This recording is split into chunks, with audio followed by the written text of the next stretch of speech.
camp of 93rd New York Volunteers near Gettysburg, Pennsylvania, July 5, 1863. Dear Uncle, your kind and welcome letter was received at Westminister, Maryland. I am glad to learn that your health is so good as to enable you to attend to business, as I know you are apt to do when well. With you I trust to return safe from this war, and that too the same as I left home, and rest assured should any of your family ever stand in need of a friend, my life will be all too short to repay the debt of gratitude I owe to you, who have ever been a more than father to me.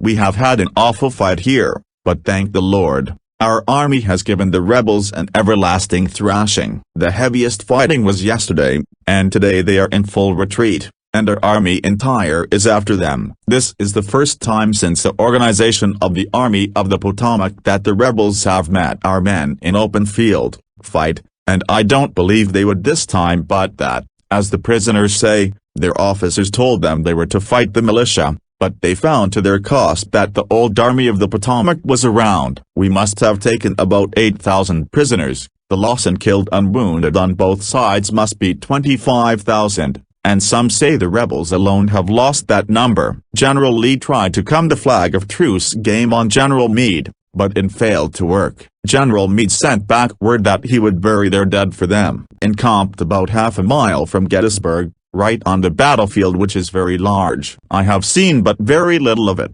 as we have been momentarily under orders to be ready to move. We expect to go to Emmitsburg in the morning. About a week ago our second lieutenant was detailed to take charge of a squad of men to guard a valuable train of hospital stores, from Washington, just arrived. They were camped near us yesterday but moved this morning, and it is reported that 2 of his men were killed by a shell yesterday, but as his train is moved we know nothing for certain whether he is hurt or not. I don't know whether the first battle of Fredericksburg, or this was the most severe, but it does seem as if this beat anything I ever heard before. The citizens are doing all they can for the wounded. Every barn, house, and tent is a hospital, and the smell which arises from the battlefield is sickening and intense.